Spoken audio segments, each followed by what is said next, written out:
Muito bem, estamos começando mais um HDL Podcast. É uma honra ter você aqui com a gente. E hoje estamos com um convidado muito especial. Estamos aqui com o amigo, irmão querido Daniel Dias, um recordista mundial, um dos maiores medalhistas do mundo nas Paralimpíadas, um nadador que é exponencial, conhecido no Brasil e no mundo. E ele está aqui para um bate-papo com a gente. Olá, Daniel. Pastor, que alegria. Que honra uma ter você alegria com a para mim gente. estar aqui. É muito bom, né, poder contar um pouco aí da minha história, falar um pouco das realizações, mas acima de tudo, né, do que Deus pode fazer na nossa vida, né? Então, é isso aí. E é uma alegria reencontrá-lo, né, pastor? Pastor é importante na minha vida, viu, gente? Muito obrigado, Daniel. Seja muito bem-vindo. A minha expectativa é que esse bate-papo aqui possa abençoar muita gente. Amém. E encorajar muitos corações. Amém. Daniel, conta um pouquinho para nós da sua infância. Sim. Como é que foi sua infância? Pastor, eu cresci ali na cidade de Camanducaia, em Minas Gerais, mas eu nasci aqui em Campinas, porque meus pais não tinham um convênio médico que atendia aqui em Campinas, né? E essa é uma das histórias que eu gosto de compartilhar muito, porque foi um dos momentos mais desafiadores para os meus pais, assim, né? Sim, meus pais não tinham condições de fazer ultrassom, nós estamos falando de 35 anos atrás, e não sabiam que ia ter um filho com deficiência. E eu sempre digo muito que tem muita coisa na nossa vida que acontece que a gente não espera mesmo. A gente nem imagina, a gente nem sonha com isso. Mas acontece. E aquele momento foi desafiador para os meus pais.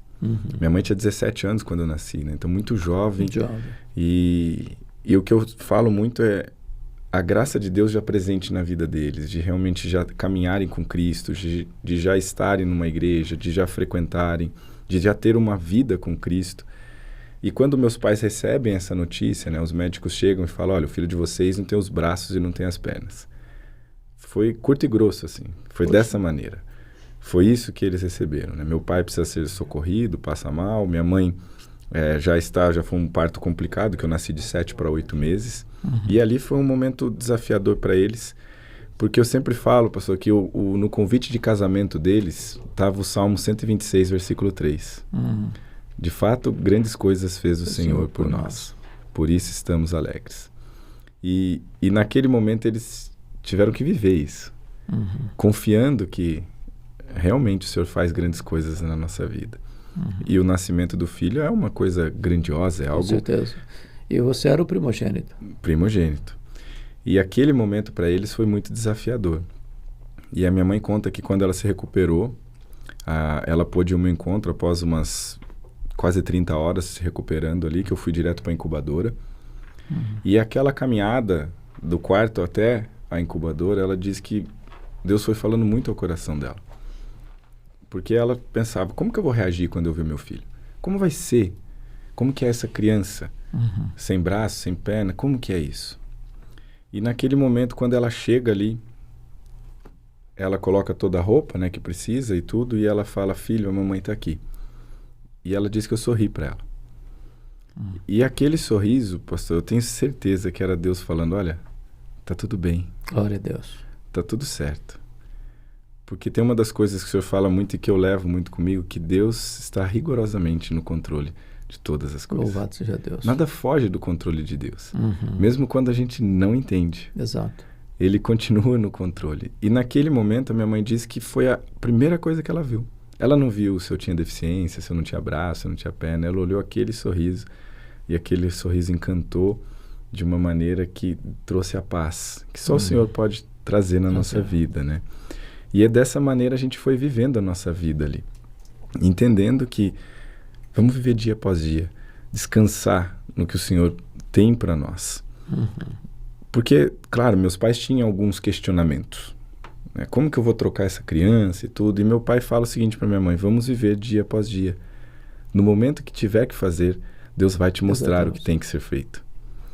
E foi dessa maneira que meus pais foram me criando. E realmente, eu falo assim, tem coisas que é difícil explicar, de como que eu fazia as coisas. É Deus. Então, assim, minha mãe falava, vai fazer isso. eu tinha que ir lá fazer. Então, a habilidade que você tinha, apesar da limitação. Exatamente. Física. Então, um caso muito simples. Minha mãe falou, preciso criar esse menino para ele se virar. Ele tem que ser independente, ele não pode depender de mim. Uma hora eu não vou estar mais aqui com ele. E a minha mãe falou, olha, você vai ter que amarrar o cadarço do seu tênis. Aí eu falei, tá bom. Então, não sei, porque daí para ela também era difícil explicar, para o meu pai também era difícil explicar. Como que vai ensinar? Eu sei fazer com as mãos, né? Mas ele não tem as mãos, como que ele vai fazer? E aí ela fazia, eu olhava aquilo, falava, tá, então eu preciso fazer esses movimentos e preciso entender como que eu vou fazer. E eu lembro que eu passei o dia tentando amarrar o cadarço do tênis. E ali foi uma das coisas que Deus trabalhou muito no meu coração. Eu era uma criança, mas eu lembro muito forte desse episódio. Porque Deus trabalhou, olha, a paciência, saber esperar, de não desistir, de perseverar, de realmente entender a grandiosidade de Deus. E naquilo eu fui conseguindo... Você tinha que idade? Nesse momento eu tinha uns 6 para 7 anos. 6 para 7 anos. É. E aí eu falei, quando eu consegui amarrar, pastor, veio um sorriso. Foi uma vitória. Foi uma grande vitória. Uma grande vitória. Para você e para os seus pais. Isso. Porque minha mãe disse que quando ela pedia algumas coisas para eu fazer, arrumar uma cama, fazer isso aqui e tudo, era difícil para ela, porque como mãe, ela queria fazer, queria me ajudar. Mas ela entendia que era preciso eu passar por aquele processo. Então, escola de treinamento. Exatamente. Então, eu falo, poxa, Deus deu uma sabedoria gigantesca para os meus pais. Que benção. Porque eu, de fato, hoje, é difícil falar assim, Daniel, o que você não faz? Bom, difícil eu falar o que eu não faço, de questões do meu dia a dia, de fazer. E aí eu vou olhando para a minha infância e foi isso. Então, assim, como foi minha infância? Foi como qualquer outra criança da minha idade. Falando em criança, você enfrentou algum tipo de preconceito na escola? Algum bullying? Como é que você se enfrentou isso? Como é que você reagiu a tudo isso? Pastor, e aí, que nem eu falo dessa fase de amarrar o tênis e tudo, é uma fase que eu também estou na escola. Já estava na escola? Já estava na escola. E foi uma das fases muito difíceis para mim, porque eu passei, sim, o preconceito. Eu enfrentei o preconceito, eu enfrentei o bullying, hoje chamado. E foi desafiador, porque eu, por vezes, eu não conseguia expressar isso para os meus pais lá. E eu costumo até falar muito isso, e tem crianças nos acompanhando aqui, os melhores amigos são os papais e as mamães. A gente tem que falar, a gente tem que expressar, está acontecendo isso na escola. Mas a minha mãe e meu pai, eles me conheciam, né? Então eu sabia que no momento que eu tinha passado alguma coisa, eu chegava diferente em casa, e eu fui conversando muito com meus pais. Porque eles estão me chamando disso, eles estão me chamando daquilo, e isso tem me magoado bastante, tem me ferido. E meus pais falaram, olha, filho, você tem que aprender a conviver com isso aí e entender que você não é isso aí. E ali, para mim, hoje, claro que eu entendo, né, muito... Nós somos criados à imagem e semelhança de Deus. A Bíblia já nos diz isso, que Deus nos fez à imagem e semelhança dele. E eu acho incrível as características diferentes que cada ser humano tem, pastor. E isso só me mostra a grandiosidade de Deus, o quanto nosso Deus é grande. É que nós achamos que a imagem e semelhança tem que ser igual, né? Todos iguais. Não, nós somos diferentes. Cada um singular. Singular. E eu fui entendendo isso nesses momentos. E aí eu falava, bom, Deus está nas diferenças que nós olhamos, porque essas são as características do nosso Deus grandioso. Pô, se Deus, em uma palavra, ele fez os céus, a terra e tudo o que há, imagina nós, com cada detalhe, com tudo que nós temos, com tudo que somos. E eu fui entendendo isso no decorrer de anos. Não foi, claro, rápido assim, mas eu fui entendendo nesse momento desafiador para mim, que eu sou feito à imagem e semelhança de Deus. Mas a minha mãe disse, pastor, que um dia eu cheguei para ela e falei assim, mãe, acho que eu entendi. Aquelas coisas de criança, sabe? Aquelas perguntas que só criança sabe fazer. Eu costumo brincar que toda criança fez um curso de pós-doutorado em perguntas difíceis. Eu concordo, porque olha o que eu falei para minha mãe. Eu entendi, mãe. Porque eu tenho lido na Bíblia e Deus faz milagres. Então Deus faz milagres. E eu falei, poxa, quer dizer então, mãe, que eu vou ter mão quando eu ficar mais velho. Eu vou ter uma perna. Porque Deus pode fazer isso aí. E naquele momento, a minha mãe falou assim, e agora? O que eu vou responder para ele? Né? Mas eu digo que, quando eu falei que Deus deu uma sabedoria grande para os meus pais, a resposta que a minha mãe deu naquele momento para mim foi algo que ela disse que eu nunca mais perguntei sobre a minha deficiência. Ela falou, filho, se for da vontade de Deus, e Ele pode fazer isso, porque Ele é Deus, que nasça uma mão, uma perna, mas se for para glorificar Ele, Ele vai fazer. Mas sabe de uma coisa, filho? Que se for da vontade dEle, e Ele pode fazer isso, que você continue sendo como você é, a imagem e semelhança dEle. Mas para glorificar Ele, você vai continuar sendo a bênção que você é. Que bonito. E aquilo eu nunca mais esqueci, pastor. E aí minha mãe disse que depois daquilo eu nunca mais perguntei sobre a questão da deficiência, sobre ter nascido com a deficiência. Eu tive meus questionamentos, sim, com Deus. Mas eu confesso que, por vezes, a gente tenta entender os propósitos de Deus na vida, né? Porque eu digo, nós, como filhos dele, temos um propósito claro na vida, que é glorificar ele no que a gente fizer. Exato. E é isso. Uns para ser pastores, outros para ser nadadores, enfim. Pois é, falando em nadador, com que idade esse negócio explodiu no seu coração, dizer, eu vou ser um nadador? Sim. Como é que foi isso? Isso é muito interessante também, que mais uma vez eu vejo o agir de Deus, né? Porque eu sempre gostei de esporte, sempre pratiquei a atividade física, educação física na escola. Olha. Mas eu não conhecia, pastor, não conhecia o esporte paralímpico. Eu, sinceramente, não sabia que existia o esporte para pessoa com deficiência. Eu, vivendo lá na Grande Camanducaia, que eu costumo brincar, eu falava assim, conhece, né? Eu falava, eu acho que eu sou um dos poucos deficientes que pratica esporte, porque eu não via. Eu não via tanto ali na minha cidade, não via na região, não via. E aí eu queria ser um atleta já tinha esse sonho, esse desejo, mas foi meio que sendo apagado, vamos dizer, esse sonho, porque eu não via isso numa perspectiva, eu não sabia que existia.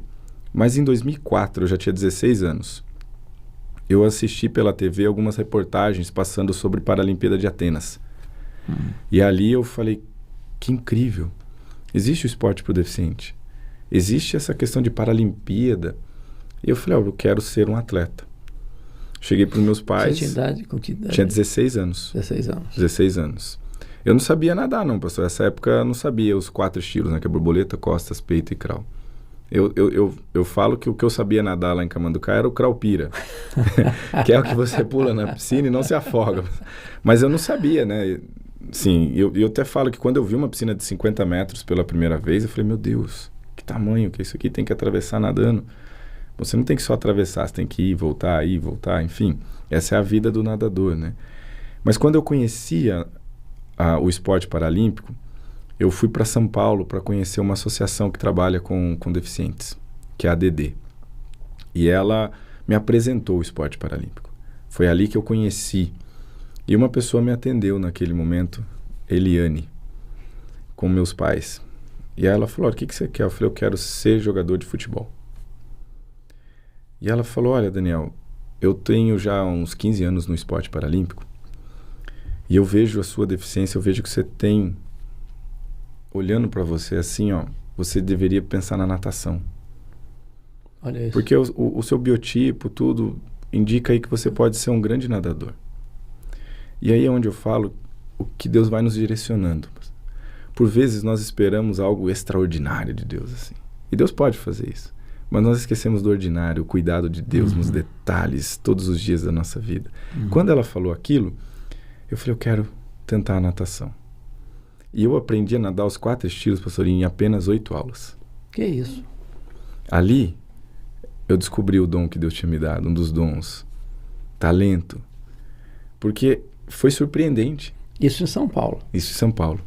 A gente ia todo sábado para eu estar aprendendo a nadar. Todo sábado meus pais me levavam para São Paulo. E ali eu aprendi a nadar muito rápido. A professora, claro, que ela percebeu isso, a professora Márcia, e ali ela falou, olha, ele tem como treinar mais dias na semana? Porque só um dia na semana é muito pouco. E aí? E se ele quer fazer isso mesmo, se ele quer ser um atleta, e eu vejo que ele tem um grande talento, porque ele já aprendeu os 4 estilos, isso é muito rápido. Porque as pessoas levam, passou 1 ano e meio para aprender, mais ou menos. Os 4 estilos. Você aprendeu em 8 aulas. 8 aulas. Isso foi no final de 2004 e início de 2005. E aí eu falei, então tá, eu quero treinar, eu quero fazer isso mesmo. E eu passei a treinar em Bragança Paulista. Foi onde eu comecei a treinar. Fui chamado para fazer parte da equipe lá, já no meu segundo treinamento lá numa academia. E aí eu comecei a treinar todos os dias. Isso em 2005. Começo a treinar todos os dias e é dessa maneira que a natação ela surge na minha vida. E a sua vida acadêmica na escola continua normal? Continua normal. Eu estudava de manhã e aí eu estudava em Camanducaia ainda. Aí eu pegava um ônibus em Camanducaia, ia até Bragança para treinar, treinava, voltava. E eu fiz isso durante 2 anos da minha vida. 2 anos. Estudando... 2005, 2006. 2005, 2006. E 2007 é quando eu mudei para Bragança Paulista daí para me dedicar mais ao treinamento, que eu precisava de mais tempo treinando. Você é filho único? Sou filho único.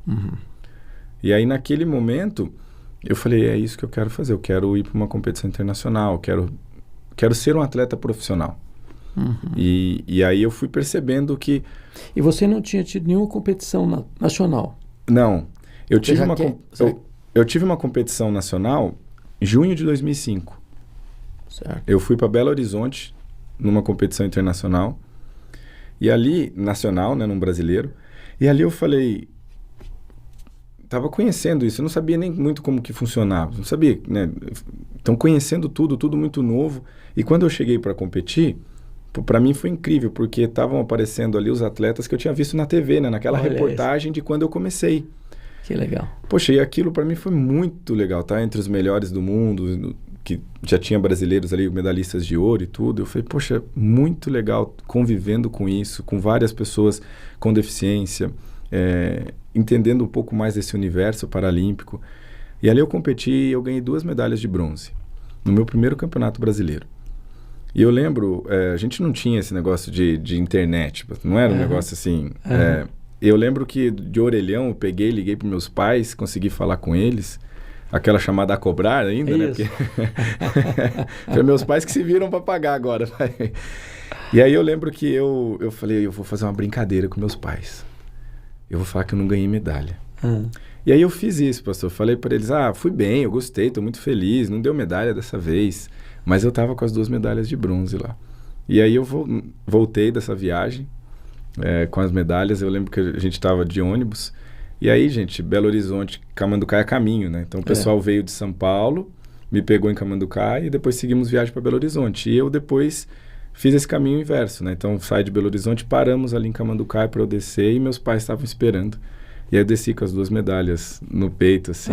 Foi um momento muito especial. Emocionante para eles. Emocionante, porque meus pais sempre acreditaram em mim, né? Sempre, com mais que talvez eles tivessem os questionamentos a Deus ali, o motivo de tudo aquilo, como tinha acontecido e tal, mas eu sabia que Deus trabalhava no coração deles, assim como trabalhava no meu coração, para a gente compreender o grande e real propósito de Deus. E ter aquelas conquistas ali naquele momento foi muito especial, né? Porque eles sempre me incentivaram nisso, né? Meus pais nunca colocaram limite na minha vida de realização e capacitação. Que bonito. E sempre que eu queria fazer algo, pastor, e era incrível, porque eu falo assim para eles, vocês são corajosos, né? Porque eles falavam, eu quero andar de bicicleta. Pô, se sou eu, acho que eu falava, não dá, cara, não é? Não. Mas eles falavam, não, vamos fazer isso. E a minha mãe desenvolvia o negócio, meu pai pensava como fazer aquilo e a gente ia. E eu conseguia fazer as coisas, né? Com um pouco mais de tempo, de dedicação, mas eu conseguia, né? Então, eu via muito esse empenho deles de me mostrar, olha, a capacidade que Deus nos dá de nos adaptar é incrível. E você pode fazer, né? Então, quando eu chego com aquelas medalhas naquele momento, eu recordei de tudo isso, né? Que a gente passou na minha infância ali, desses momentos desafiadores da minha infância, e que eles estiveram presentes, me ajudaram, me incentivaram. E eu falei, tá aqui, ó. E foi legal ver no rosto deles aquela alegria. Pô, você falou que não tinha ganho. Eu falei, então, mas eu queria fazer essa surpresa para vocês. E ali começa a minha vida, de fato, pastor, em em competições. Quando eu vou para essa competição, aí eu começo a me destacar e começo a me destacar no Brasil e sou convocado para ir para o meu primeiro campeonato mundial em Durban em 2006, na África do Sul. 2006. 2006. Em Durban. Então, assim, em 1 ano e meio de treinamento, eu estava conseguindo ir ali para o meu primeiro campeonato mundial. Isso também é muito rápido. Uhum. E ali é onde começa a minha carreira internacional, vamos dizer. Você está com quantos anos agora? Eu estava com 18 anos. 18 anos. 18 anos. E aí eu vou para o meu primeiro campeonato mundial em Durban e ali eu ganho 5 medalhas. Em 5 provas disputadas, né? 5 de ouro, 3 de ouro e 2 de prata e 5 recordes das Américas. Puxa vida. Da minha primeira competição internacional. E aí aqui eu tenho uma história bem legal também, que foi quando, mais uma vez, esse negócio de internet não era tão fácil, simples. Quem acompanhou você nessa viagem? Seu pai? Não, ninguém. Eu saí sem falar nada de inglês, pastor, tudo... E vamos fazer, né? Mímica não dá para fazer muita coisa, né? Mas a gente se vira. Mas era com a delegação, né? Então, toda a delegação e tudo, e a gente vai para essa viagem. Foi muito especial. A primeira viagem que eu estava fazendo para ir bem longe mesmo, né? Assim, da família, dos meus pais e tudo. E aí quando eu chego lá, todo aquele clima de campeonato mundial, conhecendo daí, porque eu não conhecia, não sabia quem eram os meus adversários na piscina, não conhecia. E eu fui conhecendo os atletas. Aí eu falei, nossa, esse aqui eu vi na TV também, poxa. E aí eu vi eles nadando. E tudo aquilo para mim foi muito especial, assim, naquele primeiro campeonato mundial. E eu lembro que eu nadei, a primeira prova que eu nadei é 200 medley. 200 medley você nada 50 metros cada estilo. Então você começa nadando borboleta, depois você nada o costas, peito e o crawl. Essa é a prova de 200 medley. É uma da prova mais longa que eu nadava. E era a minha principal prova. Então eu já comecei nadando essa prova. E eu bati o recorde mundial. Poxa. Na minha primeira prova, assim, né? E aí, quando eu saí, assim, eu não acreditava que eu tinha feito aquele tempo, que eu tinha evoluído daquele jeito. E tinha ganho de um grande adversário, que era um chinês. E aí eu falei, eu preciso falar com meus pais. Não tinha como falar. Mais uma vez o orelhão me salvou naquele momento. Também tinha a chamada a cobrar internacional, gente. Tinha um número que você ligava lá e tudo. E aí eu fiz essa chamada para os meus pais. Só que já fazia uns 7 dias que eu estava lá. E eu não conseguia comunicação com meus pais. Quando eu liguei, pastor, para os meus pais, aí consegui lá fazer a chamada toda, a minha mãe atendeu. Alô? Eu falei, mãe. Mas a minha mãe me deu uma bronca, pastor. Por que eu demorei? Menino, meu Deus do céu. Você não tem ideia de como a gente está desesperado, não sabe se você está bem. Eu falei, não, mas eu estou bem, mãe. Olha, só não sabe, eu acabei de ganhar uma medalha de ouro, bati o recorde mundial. Ela não queria saber nada de recorde mundial, ela queria me dar uma bronca lá para poder... Não pode fazer isso, tem que avisar a gente. Eu falei, não, mas tá tudo bem, tá tudo certo, bati um recorde mundial. E aí a gente começou a conversar, mas primeiro veio a bronca, viu? Mãe só muda de endereço. Né? Isso.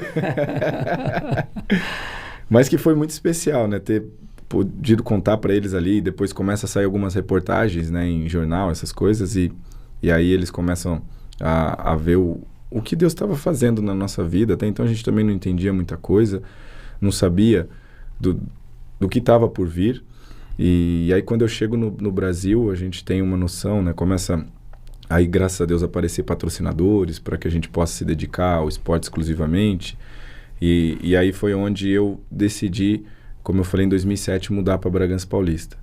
Porque eu precisava de mais tempo treinando, me dedicando. Porque eu costumo dizer muito isso, né? A gente tem dons e talentos, mas se você não se preparar, assim, se tem alguém que faz a parte dele, é Deus. E você tinha quantas horas por dia de treinamento nesse processo, da partir daí? Eu cheguei a nadar, assim, às vezes 15 quilômetros por dia, né? Então, é muita coisa. Eu falo assim, eu sabia qual azulejo da piscina estava quebrado, qual estava descolorido, decorava a piscina, quantos azulejos tem. E aí eu treinava de manhã e de tarde, piscina, e fazia mais a parte física. Então, ou era academia, ou pilates, ou... Então, você está ensinando lição para nós, que não basta apenas talento. Sim. Precisa ter também empenho. Muito. Dedicação. Muito. Porque eu vou falar de algumas conquistas que eu tive, pastor, mas, gente, não foi fácil. Uhum. A gente tem que abdicar de coisas, a gente tem que ter dedicação, tem que ter o seu empenho, porque é justamente isso, né? Assim, Deus vai fazer. Ele faz a parte dele. Agora, não adianta, Deus me faz, aí ser um medalhista. E eu vou ficar sentado esperando. Não é assim que funciona. Não vai acontecer. Então, de fato, quando a gente fala, Deus, né, faz grandes coisas fez o Senhor, Ele faz de fato, porque Ele é Deus, Ele é todo poderoso e Ele pode fazer grandes coisas na nossa vida. Mas também a gente tem que cuidar do coração. Isso é algo muito importante que eu fui aprendendo no decorrer da minha carreira. Porque daí, pastor, eu começava a ir para as competições. E eu, por nadar o medley, como eu falei, o medley você nada os 4 estilos.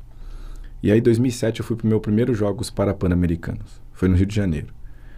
E foi muito especial ali, porque foi a primeira competição internacional que meus pais puderam assistir. Ali eu nadei 8 provas, ganhei 8 medalhas e as 8 medalhas de ouro. Puxa vida. E foi especial nessa questão dos meus pais, porque quando eu olhava assim para eles, valeu a pena. Você sentiu no rosto deles que Deus estava recompensando o trabalho deles. O trabalho deles, exato. E eu sei assim que era muito pouco ali, uma medalha e tudo, mas no sentido de sou muito grato a Deus pela vida dos meus pais. Pela maneira que eles conduziram a minha vida. Primeiro que me ensinaram o melhor. Que é ter a Cristo na vida. Isso não tem preço. E ali... É a maior das conquistas e a maior das dádivas. Não tem dúvida, não tenho dúvida disso. E depois me ensinaram coisas para a minha vida que eu carrego até hoje. Hoje eu faço palestras e falo justamente desses momentos para que realmente as pessoas possam entender a importância da família, pastor. A família tem sido tão castigada, destruída. Então vamos abrir um parênteses aqui da questão das conquistas, das medalhas, das vitórias. Qual a importância da família hoje, na nossa geração, para os jovens que estão aí nos acompanhando, crianças, adolescentes, juniores, jovens? Qual a importância da família? A família, para mim, ela é a base de tudo. Ela é realmente... se a gente quer uma sociedade boa, pastor, é na família que começa essa sociedade. E hoje as pessoas, infelizmente, né, os jovens aí, caso se não der certo eu separo, eu faço isso, se não... E não é assim que funciona. Não é dessa maneira. E para mim os pais precisam ser mais firmes no sentido da educação dos filhos. Hoje parece que os pais estão terceirizando muito Terceirizam isso, né? a educação. Então assim, por quê? Porque tem a questão de a vida é corrida. Eu tenho que trabalhar muito. Mas, gente, o melhor trabalho que uns pais, começando da mãe e do pai ali, é um tempo com o filho. E aí você fala, poxa, mas a minha vida é corrida, eu não tenho tempo. Gente, não é questão de você passar todos os dias ali, né, as 24 horas, mas é a questão de você ter qualidade no tempo que você está. Observar o seu filho, ser amigo do seu filho, ser amigo da sua filha. Eu estou falando, tem 3 filhos, né? E é uma das coisas que a gente busca ter com eles tempo de qualidade. A vida ela é corrida, de fato, tudo bem, mas pare e cuide de quem é prioridade. Quais são as prioridades? O problema é que as pessoas não têm mais prioridade. E a prioridade mudou. Às vezes o urgente toma o lugar do importante. Exatamente. Então, esquece do seguinte, o que é importante? A minha família. A minha família que é importante. Então, assim, Deus em primeiro lugar. Amar a Deus sobre todas as coisas. E amar ao próximo como a ti mesmo. Então eu vou me amar para eu amar o próximo. Mas o próximo, nesse momento, é minha família. Minha família é ali quem eu realmente tenho que cuidar, tenho que zelar. Eu, como homem, sacerdote do lar, eu preciso cuidar da minha família. E a Bíblia é muito clara. Que eu preciso cuidar da minha esposa como Cristo cuida da sua noiva ali, a igreja. E é também claro para a mulher. É que as pessoas estão complicando tanto as coisas, sério, que daí começa assim, não, submissa, gente, é debaixo da missão do marido e a gente tem que caminhar junto, e casamento não é competitividade, é parceria, você tá junto, é você caminhar junto. Eu, se hoje tenho todas essas conquistas e vivo tudo isso, graças a Deus primeiramente, mas depois a minha esposa. Falando na esposa, agora falar um pouquinho. Aliás, gente, só aqui para nós, viu? A Raquel está aqui no estúdio com a gente, então o Daniel vai ficar muito cuidadoso em falar, porque exato. Ela tá aqui, mas eu tive a bênção de ser pastor do avô da Raquel, do pai da Raquel. Verdade. E a alegria, né, de ser convidado para fazer o casamento de vocês, e isso me honra muito. Conta um pouquinho de como é que você conheceu a Raquel e como é que foi o casamento de vocês, e agora com 3 filhos, como é que tem sido a jornada?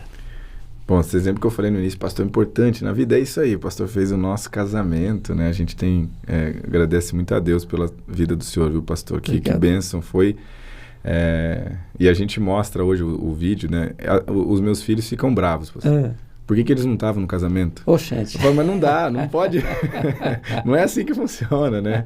Mas aí eles veem vídeo, fotos, falam, não, pai. Eu falei, não, filho, fica tranquilo. Um dia você vai ter o seu casamento e aí você vai entender. Mas a Raquel eu conheço nesse processo de mudança para Bragança. Quando eu mudei para Bragança Paulista, a gente estava procurando uma igreja para frequentar. A gente vem da igreja presbiteriana, e aí a gente conhecia algumas igrejas ali em Bragança, e um pastor amigo da igreja presbiteriana de Cambuí veio pregar em Bragança Paulista. E eu fiquei sabendo e falei, vou lá visitar essa igreja da Vila Garcia, lá em Bragança. E aí foi onde eu conheci a Raquel. Primeira vez que eu vi aquele zóio azul dela. Pastor. Pronto. Vou fazer uma coisa aqui. Vou dar uma quebrada no protocolo. Tá. Raquel, vem cá, fica pertinho dele aqui, só para o pessoal te conhecer.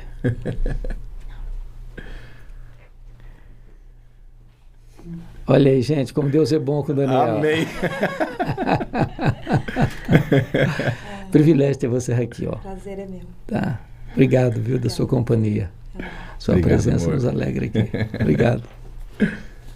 Então, quando você viu aqueles olhos azuis, o coração bateu forte. Pô, agora vocês entenderam, né? Bateu forte, pastor. Aí eu falei, nossa, eu quero conhecer essa menina aí, eu quero conversar com ela, eu quero casar com ela. E ali eu lembro a roupa que ela estava usando, e ela fala, não, eu estava usando mesmo, estava com uma calça jeans, uma jaqueta jeans, e destacava mais o olho dela, assim, né? Eu falei, nossa, que menina bonita aqui. E aí a gente começou a conversar, porque ela estava cuidando... A Raquel sempre gostou muito de trabalhar com ministério infantil na igreja. Então ela estava cuidando dos filhos do pastor. O pastor ficava à vontade lá na igreja e eles me conheciam. E foi dessa maneira que a gente começou a conversar ali. Na época, a gente não tinha contatos assim para ficar passando. Então a gente se encontrou aí nas redes sociais. Começamos a conversar, a Raquel não sabia que eu era atleta, não sabia que eu já... Isso foi em 2007. E aí a gente começa a conversar e ali começa a nossa história como casal, as lutas que a gente enfrenta, de realmente... Passamos também por preconceito, foi um momento difícil para os dois, de aceitação, e teve muita coisa que aconteceu ali na nossa vida que nos fizeram crescer, amadurecer, e a gente fica um tempo... namorando, depois a gente termina esse namoro, ficamos 3 anos separados. Olha. E ali esses 3 anos foi um momento desafiador para nós, de aprendizado, de crescimento, de compreensão. E quando a gente se reencontra, era muito forte o que um sentia pelo outro. E a gente entendeu que esse foi um processo que Deus tratou na nossa vida, tratou na família dela, na minha família, de tudo que a gente tinha passado, de preconceitos e aceitação. E nesse momento, quando a gente se encontra ali novamente, a gente entende, é pra gente casar, é pra gente fazer isso, e aí começa o nosso processo de namoro, noivado e casamento. Que bênção, glória a Deus. Glória a Deus, glória a Deus. Hoje a gente olhando assim... E a gente Vocês têm vê... 3 filhos lindos. Temos 3 filhos, o Azaf, o Daniel... Fui criativo no nome, né, pastor Daniel? Daniel. E a Radassa, que é a caçula. Muito bom. Voltando à questão das competições. Você, então, hoje já foi a quantas Paralimpíadas? Sim, aí tentando resumir as conquistas, porque é bastante conquista, pastor, graças a Deus, né? Então, assim, eu fui para 4 Jogos Pan-Americanos. Meu primeiro, como eu falei, é em 2007. Aí, em 2011, eu vou para Guadalajara, no México. Aí, em Guadalajara, eu nado 11 provas, ganho 11 medalhas e as 11 medalhas de ouro. Puxa. 2015, eu vou para o meu terceiro Jogos Pan-Americanos, em Toronto, no Canadá. Nado 8 provas, ganho 8 medalhas e as 8 medalhas de ouro. E 2019, meu último Jogos Pan-Americanos, que foi em Lima, eu nado 6 provas e ganho 6 medalhas de ouro. Poxa, então eu disputei 4 Jogos Pan-Americanos na minha carreira como um todo. E desses 4, eu nadei 33 provas, ganhei 33 medalhas e as 33 de ouro. De ouro. Puxa. Nunca perdi uma prova, né, em Jogos Parapan-Americanos. Que coisa. Aí eu disputei 6 campeonatos mundiais. O primeiro em 2006, em Durban, como eu falei. Em 2010, eu competi o meu segundo em Eindhoven, na Holanda. Nado 9 provas, ganho 9 medalhas, 8 de ouro e 1 de prata. 2013, meu terceiro Jogos Campeonatos Mundiais, que foi em Montreal. São 8 medalhas, 6 de ouro, 2 de prata. 2015, mais um campeonato mundial em Glasgow, na Escócia. São 8 provas, 7 de ouro e 1 de prata. 2017, na Cidade do México, 6 provas, 6 medalhas e as 6 medalhas de ouro. E 2019, Londres, meu último campeonato mundial, totalizando aí 6 campeonatos mundiais. Ali eu ganho 4 medalhas, 1 de ouro, 2 de prata e 1 de bronze. E aí nesses 6 campeonatos mundiais são 40 medalhas, das 40, 31 são de ouro. E aí eu venho para 4 Paralimpíadas. Assim como foi 4 Jogos Parapan-Americanos, venho para 4 Paralimpíadas. Minha primeira Paralimpíada em Pequim, 2008. E foi especial, né? Porque eu assisti Atenas, 4 anos depois eu estava lá representando o Brasil. Olha que bonito. E ali eu nado 9 provas, ganho 9 medalhas, 4 de ouro, 4 de prata, 1 de bronze. 2012, a minha segunda Paralimpíada. E essa Paralimpíada foi diferente porque então agora esposa mais noiva estava lá, pastor, ela foi me acompanhar. Olha como que deu certo, pastor. 6 provas, 6 medalhas, as 6 medalhas de ouro com 6 recordes mundiais. 6 recordes mundiais. Meu Deus. Todas as provas individuais. E aí vou para 2016, que eu digo que foi um marco na minha vida, que foi um momento incrível. Você competir uma Paralimpíada é algo já que você está entre os melhores do mundo, mas competir uma Paralimpíada em casa foi especial, né? De ter toda a minha família, meus filhos, né? Então o Asaf e o Daniel. Ano foi isso? Foi em 2016. 2016. O senhor devia ter ido assistir, viu, pastor? Pois é, camarada. Pô, a Jaque não arrumou. A Jaque é... O problema, a Jaque é responsável por isso. Responsável por isso. E aí 2016 foi minha terceira Paralimpíada. Em casa, eu nado 9 provas, ganhei 9 medalhas, 4 de ouro, 3 de prata, 2 de bronze. E ali no Brasil eu me torno o maior atleta masculino da história dos Jogos, com 24 pódios até então. E aí, esse processo de 2016 até 2021, que foi o meu último Jogos, foi onde eu, orando muito a Deus, eu falei, em algum momento eu preciso... Eu não gosto de usar a palavra aposentar, né? Porque parece que a gente é velho, né? Mas eu preciso me retirar do alto rendimento. Eu já entendo que Deus está me chamando para outras coisas e nisso orando tudo e conversando em casa, a gente orando junto, Deus foi mostrando no nosso coração que estava no momento de realmente parar. E aí foi onde eu decidi ser o meu último ciclo paralímpico. E é onde eu fui até Tóquio 2021, pela questão da pandemia.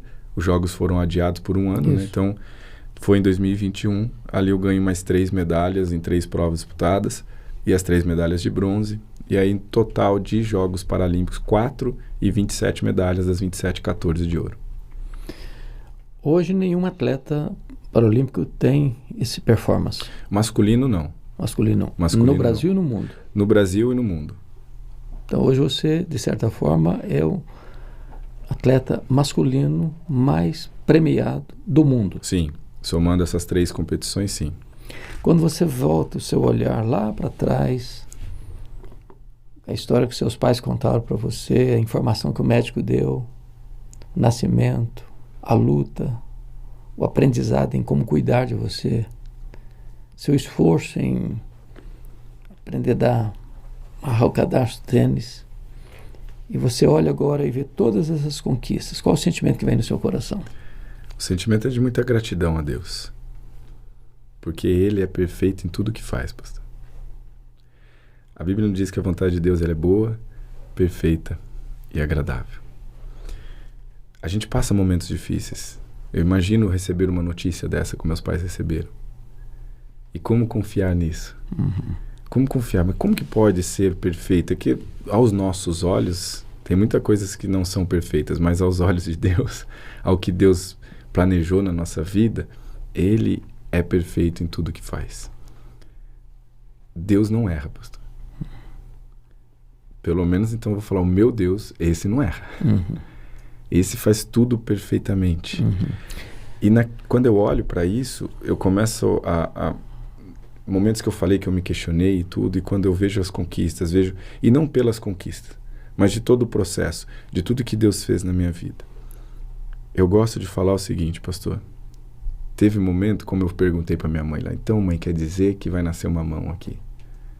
Teve um momento na vida que eu achei que se eu tivesse os braços, se eu tivesse a perna, a minha vida ia ser muito melhor. Teve um momento na vida que eu falei, pô, se eu tivesse uma mão já ia ajudar. Mas eu fui entendendo também que tudo que falta na minha vida, pastor, e não falta só o que a gente está vendo aqui, tem muita coisa que falta na minha vida. Transborda em Jesus. Aleluia. Ele é a fonte de todas as coisas. É nele que nós somos completos. Eu não sou completo por ter um braço, por ter uma perna. Eu sou completo por ter a Cristo. Amém. Por ter Ele na minha vida. E aí eu falo muito, né? Então a gente lê lá o Salmo 23, né? O Senhor é meu pastor e nada me faltará. É isso. Se Ele é o pastor da minha vida, se eu sou a sua ovelha, sou filho dele, amado por Ele, Ele me fez assim como eu sou, a imagem e semelhança dele. Então nada falta. Mas é difícil a gente compreender isso, às vezes, e descansar nisso. Eu acho que a limitação física que você tem, Deus transformou isso em asas para você voar e conquistar o mundo todo. Amém. Isso é maravilhoso. O que você tem hoje para dizer para aquelas pessoas que estão nos assistindo e que às vezes, por um problema ou outro, seja físico, seja emocional, seja conjuntural, familiar, e que às vezes está desanimado com a vida, não vale a pena viver, tem essa limitação, eu tenho aquele problema de saúde, eu tenho aquele problema familiar. Que palavra você daria para uma pessoa dessa que está hoje com problemas talvez menores, Sim. mas superdimensionando esses problemas e achando que a vida não vale a pena ser vivida? Mude o foco. Quando eu olhei para minha deficiência, eu de fato também pensei em desistir, achei que não ia dar certo, não é possível. Mas quando eu olhei para Cristo, Ele me mostra que todas as coisas são possíveis. Segundo, a boa vontade dEle, a perfeita vontade dEle. Ele é a fonte de tudo. As pessoas, se a gente perguntar, as pessoas querem o quê? Querem ser feliz. E acham que isso é um sentimento, mas a felicidade é Jesus. Ele é a paz, Ele é a alegria, Ele é tudo que nós precisamos. Então, mude o seu foco. Foque em realmente no que vai te trazer a paz, o descanso, mesmo nos momentos mais difíceis, de momentos desafiadores que eu passei na minha vida, de momentos que eu pensei em desistir. Quando eu olhava para Ele, quando eu abria a palavra, quando eu lia, eu sou o caminho, eu sou a verdade, eu sou a vida. E Ele diz, no mundo teremos aflições. Eu gosto muito desse versículo, pastor, porque ele continua depois, mas tem de bom ânimo, que eu falo, tem alegria, gente, sorria. Porque a vida é uma dádiva de Deus. De nós estarmos aqui hoje respirando, louvado seja Deus por isso. Amém. A gente está aqui gravando hoje, poder falar isso, louvado seja Deus por isso. Eu sei que tem dias difíceis, mas tem de bom ânimo. Ele está cuidando, Ele continua cuidando. Eu li um livro recentemente, já é um pouco mais antigo, mas Simplesmente Crente, que fala muito, e falou muito ao meu coração, pastor, que nós esperamos o extraordinário de Deus. Então, às vezes a gente lê lá e Deus abriu o mar. Gente, isso é incrível mesmo. Isso é algo espetacular, é algo extraordinário. Mas, poxa, Deus me fez levantar hoje. Me fez estar aqui. Às vezes, eu costumo comentar sobre isso, Daniel, que às vezes a gente só vê o milagre de Deus no extraordinário. Né? A pessoa está viajando, bate o carro fica um monte de ferro retorcido e a pessoa é salva, né? Sai ilesa daquele acidente. É um milagre de fato. Sim. Mas às vezes não vê o milagre no fato de sair todo dia de casa, voltar para casa, levar filho para a escola, buscar filho na escola, ir para o trabalho, voltar do trabalho para casa, ir para a igreja, voltar para casa o ano inteiro, sem um acidente. Sim. Então, no ordinário da vida está o extraordinário de Deus. Amém. Né? É isso que eu creio, né? Então, assim, às vezes eu esperei o extraordinário como nasceu uma mão. Mas no ordinário já estava de fato extraordinário. Eu já estava vivendo aquilo, já estava vivendo coisas que hoje eu vejo as pessoas olhando às vezes e falam, nossa, você consegue fazer isso, você consegue fazer aquilo. Sim. E aquilo, de alguma maneira, vai impactar na vida daquela pessoa e dela realmente olhar. E eu sempre oro muito para que isso aconteça, né? Que as pessoas, quando olhem eu fazendo algo que para mim é corriqueira do dia a dia, elas possam ver a Cristo também. Amém. Porque foi Ele que foi me dando sabedoria para fazer aquilo, para fazer força, empenho, dedicação. Então eu costumo dizer isso, a gente valorizar o dia a dia. O dia a dia. Isso é muito importante. Daniel, eu quero registrar aqui minha gratidão. Gratidão pela sua vida, pela sua esposa que está aqui com a gente, pelos seus filhos, pelos seus pais. Amém. Né? Pelo seu sogro, pela sua sogra que eu conheço e amo tanto. Pela sua dedicação, né, da superação. Eu vejo você um homem feliz. Amém. Seu sorriso não é plástico, é um sorriso que brota da alma. E quero registrar aqui minha gratidão a Deus pelas conquistas que Deus lhe deu. Louvado seja Ele. Porque Deus fez você uma pessoa conhecida, não só no Brasil, mas no mundo todo. De ser o recordista masculino mundial. Isso não é pouca coisa. Isso é uma forma, para mim, primeiro, de Deus honrar seu pai e sua mãe. Verdade. Segundo, de Deus honrar você. As lutas que você enfrentou, como preconceito na escola, e Deus está dizendo, meu filho, eu estou cuidando de você. Eu estou te colocando numa prateleira de cima, não para sua glória pessoal, mas para que o nome do meu Filho, Jesus Cristo, nosso Senhor, possa ser visto e conhecido na sua vida, através da sua vida. Então, minha gratidão profunda. Eu quero dar a palavra a você agora, para você fazer suas considerações finais. Você pode olhar para aquela câmera e dar suas palavras finais, por gentileza. Amém. Primeiro, antes de olhar lá, quero olhar para cá. Te agradecer, pastor. Obrigado. É sempre uma alegria encontrá-lo, a gente conversar, a gente poder sorrir junto. É muito bom. E contar, né, de tudo que Deus tem feito na nossa vida. E quero também dizer para você justamente isso, né? Não desista. Deus continua no controle de todas as coisas, nada foge do controle dele. Ele tem grandes coisas para a sua vida. Ele nos faz mais que vencedores, e não por medalha, troféu, conquista, mas porque ele já fez o que precisava ser feito.